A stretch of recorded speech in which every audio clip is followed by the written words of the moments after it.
Eastern was always pretty girls. I was a tomboy. I could wear my sneakers and wear my hat turned around backwards.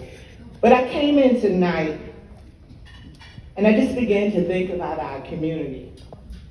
And I began to think about all the living legends that we have in our community.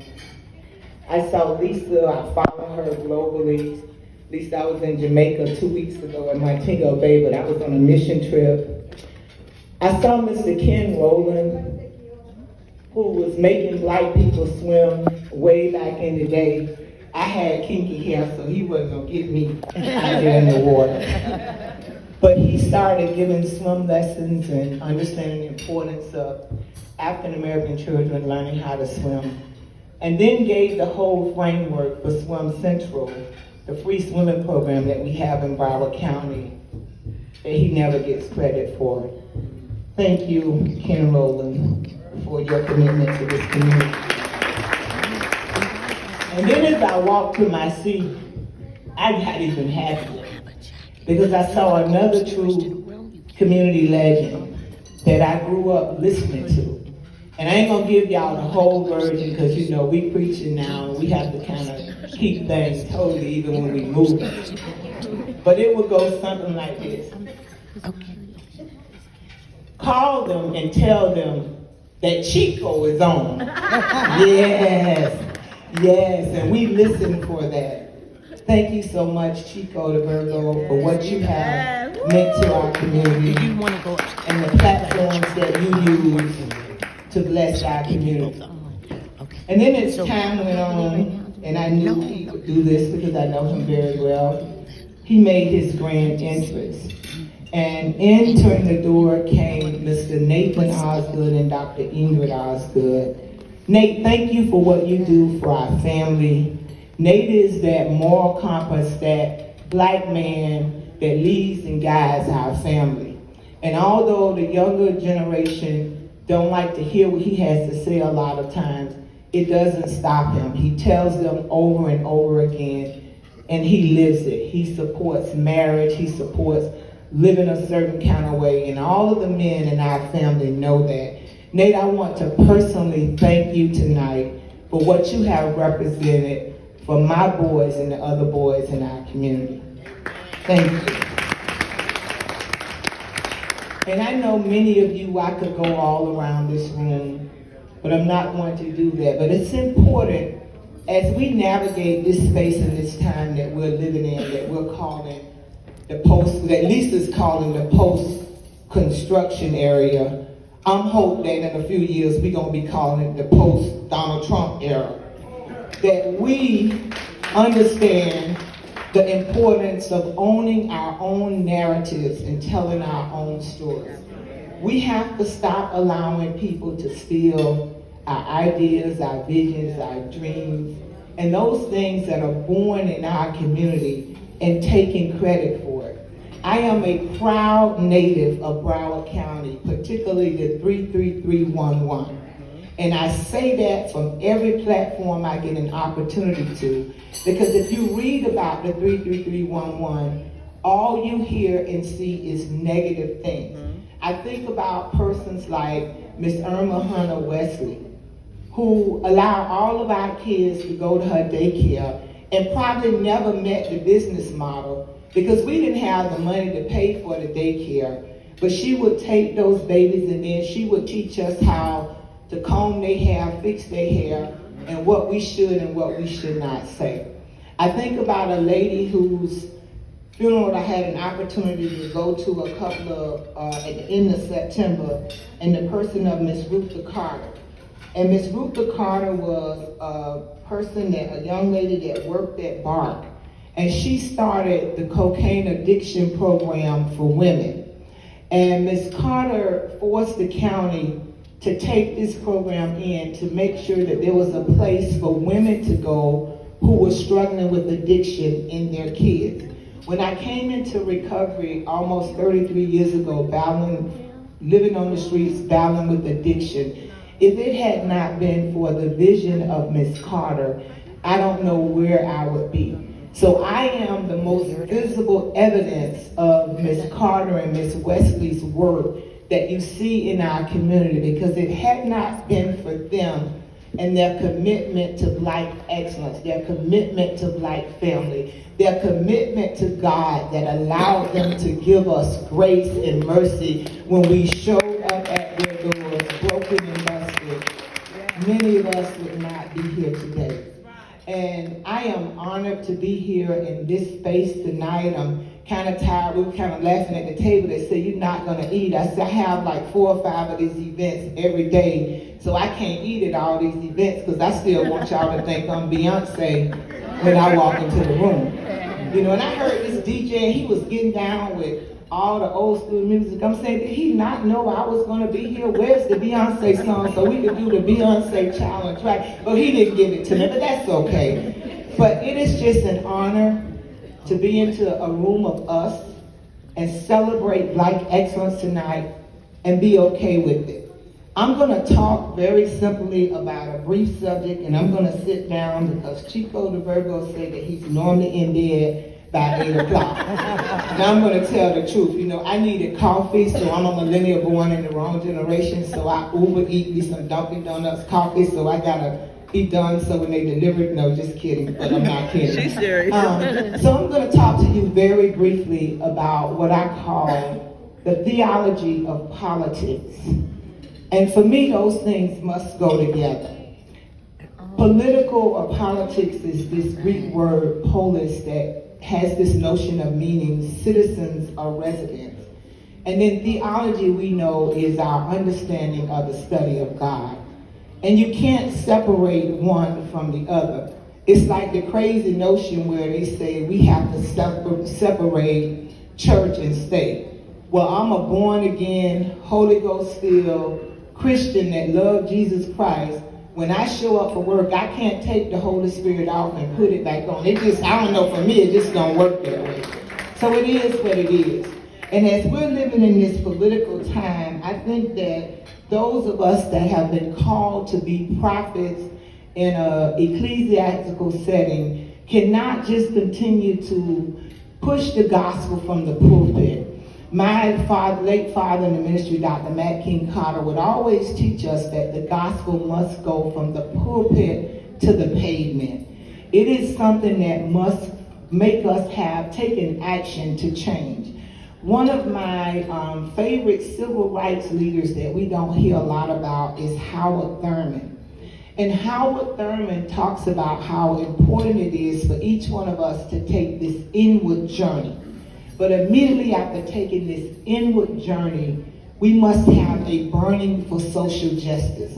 In other words, if you are sick and tired of driving on raggedy streets, you sick and tired of having high insurance rates on your homeowner's insurance, you sick and tired of the all-out dogmatic attack on our public school system, where now, you know, teachers are being threatened to be arrested if they teach something to make somebody uncomfortable. I could just go on and on with all the list of things that we complain about. And I know because many of you email them to my office or tell them to me at both appropriate and inappropriate times. You know, sometimes a girl just want to go to church. You know, I don't want to, you know, get all the problems, but that's the way that it is.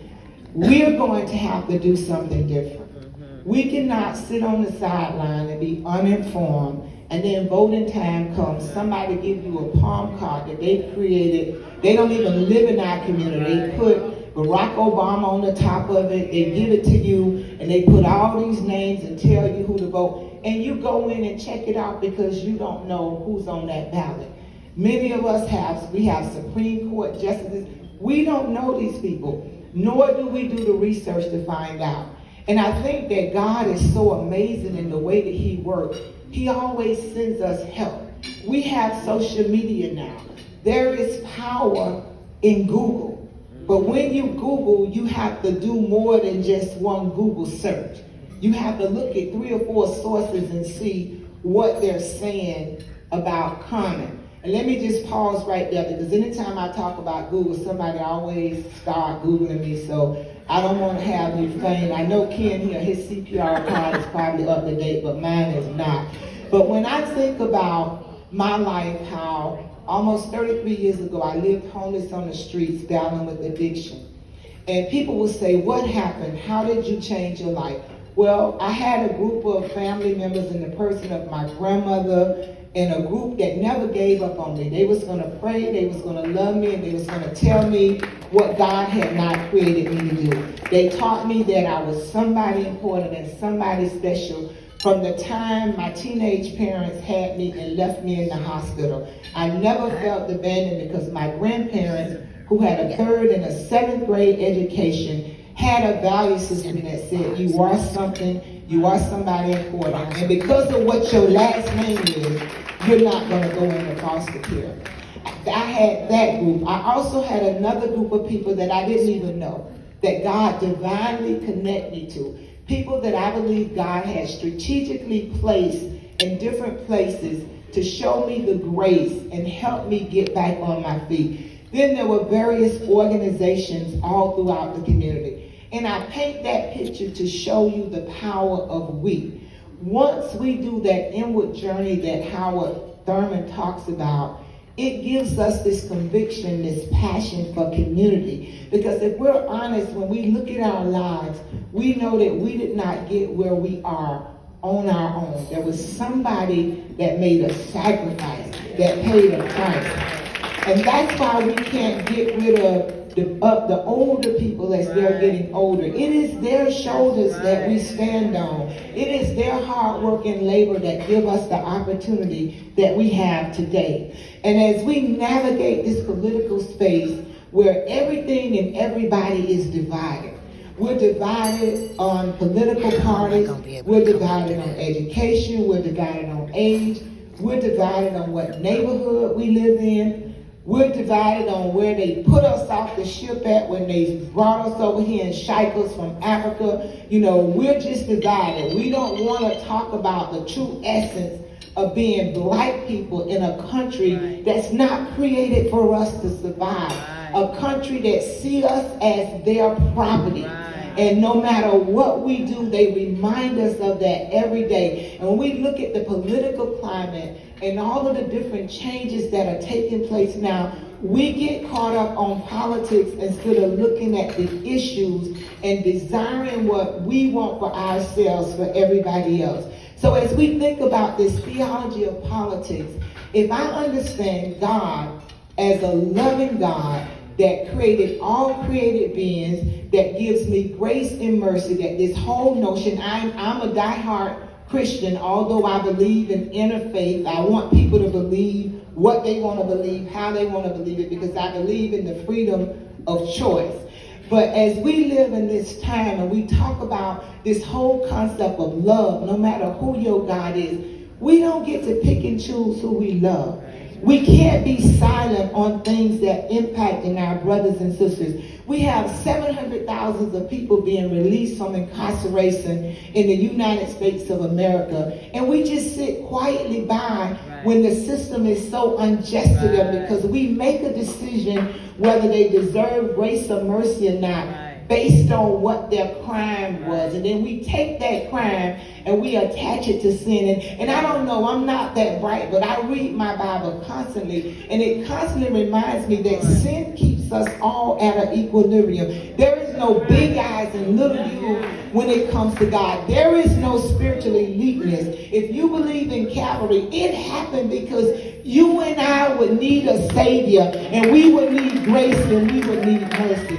And the more I read that book, and the more I experience life every day, it humbles me and it makes me grateful that I have a supreme being that loves me so much that sometimes it has to reach way, way, way down to the gutters of the jailhouse walls and pick me up and pull me out in those orange khakis with no accessories so that I can experience grace and that it can be actualized in my life. You might not have experienced that, but I certainly have. And I'm so glad today that my theology of God is a God that gives me grace and mercy. And as God has given me that grace and mercy, I have to believe that he can give that grace and mercy to everybody else. I don't believe that there's any situation that God can't fix, that God can't change and turn around. But the issue for us is that we live in the moment of the wait.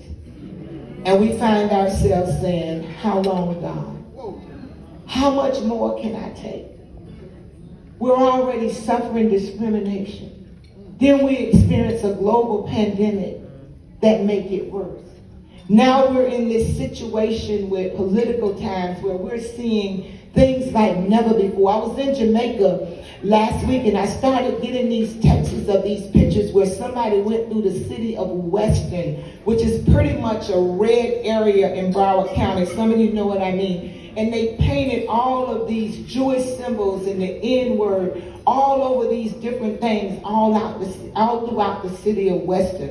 And they say, oh, maybe it's some children doing that. And I'm saying, where would children get this hate that they're attacking Jews because of their religious belief and they're using the N-word? They got it from some adult that they are watching that has not had the courage to take the inward journey.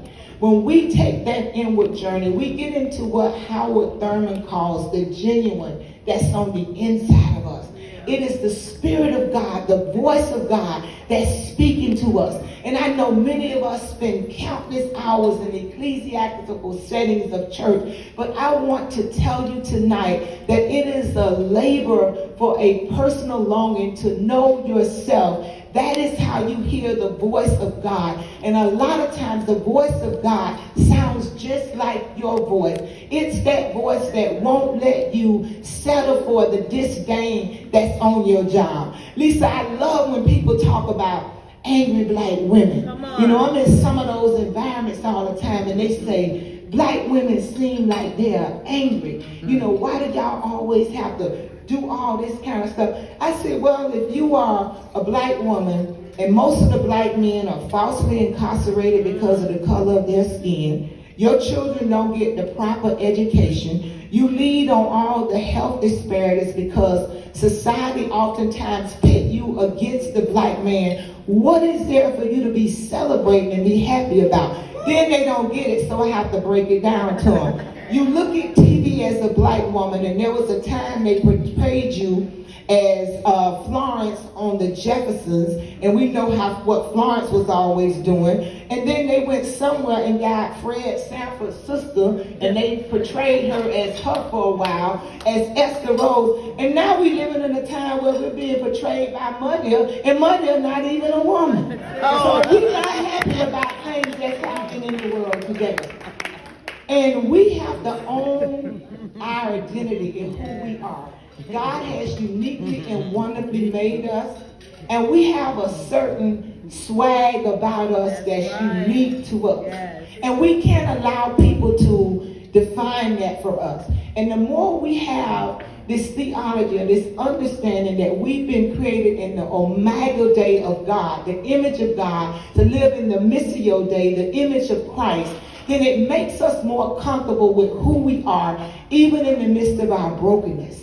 If you're a black person in America, you have experienced trauma. You are probably a part of generations of trauma that has happened to our people for years and years ago. I said, how would slaves have to do all the stuff they had to do, be sit on and go through all that, and then they would come together and dress up and be talking about a charge to keep I have and all of this stuff. I understand today it was because they had gotten in touch with the genuine, the authentic them that was on the inside of them that allowed them never to quit, never to give up. So I challenge you tonight as we sit here in this nice hotel that they wouldn't even allow us to come in these parts of town, and we celebrate where we are tonight. I make an appeal to you tonight to think about the little boy and little girl would have to live in this world 10 years from now. It may be my grandchild, your great-grandchild, or just the kids down the street. Because mama and them always kept us on their mind. My grandma used to constantly tell me, I want you to have life better than I had. You know, sometimes she would throw me some curveballs, but she would say, you need to borrow some money for me. Y'all make a whole lot of money these days, and Y'all don't never seem to have no money. Y'all need to learn how to say, mama wasn't a financial business, but she was some kind of financial planner. She just had basic sense. But they always thought about us. I think about the days my grandmother would go to the laundry and press clothes, and she would come home and her ankles would be this big. We would have to get these buckets and put the community remedy, the Epsom salt, in the bucket so that she could put her foot in the bucket. And I would say, why don't you just quit? Why do you have to go to this laundry and come home? And she would say, because you need school clothes. You need a roof over your head. And it made no sense to me growing up, but today I get it. It was the sacrifice that they was willing to make for us. Could it be, brothers and sisters, that we've gotten too comfortable? Come on. I was in Jamaica last week with a group that I'm a part of called the Links.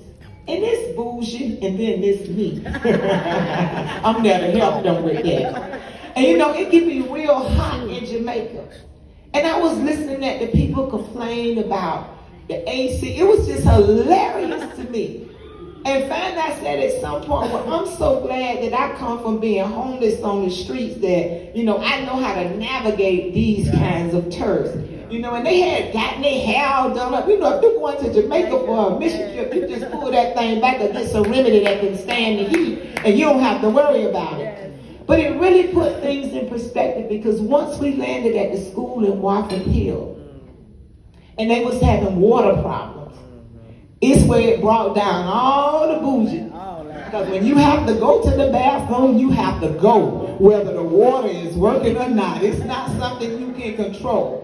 And it was a whole different conversation after that. And it was one bathroom. So if you go in there and it ain't, some things happening, somebody else going there, now you sure enough worried about what they gonna be saying about you. But God has a way of bringing everything in alignment for us. And we cannot forget about each other. Everything you see in politics is designed to divide us. We're talking about Roe versus Wade, abortion, being pro-life, pro-choice. And it's confusing to me, because I don't understand how I can be pro-life and against abortion, but I can be for the death penalty. It's confusion to me. Life is just life.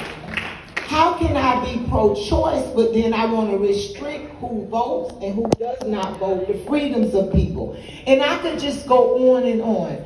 At the end of the day, it's going to take black people, and I say that unapologetically. Right. I am unapologetically black. I've been black all my life. It's what I have the most experience of, and it's something that I'm proud of, because we come from a deep, strong pedigree. We're going to have to do what we need to do. We're going to have to actualize our faith. In closing, as we think about history, and I'll admit tonight that Harriet Tubman is my favorite person in history.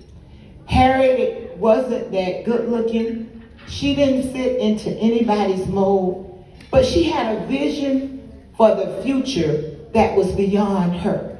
The genuine on the inside of her kept her knowing every day that she was not created to be somebody's slave, physically, emotionally, or financially.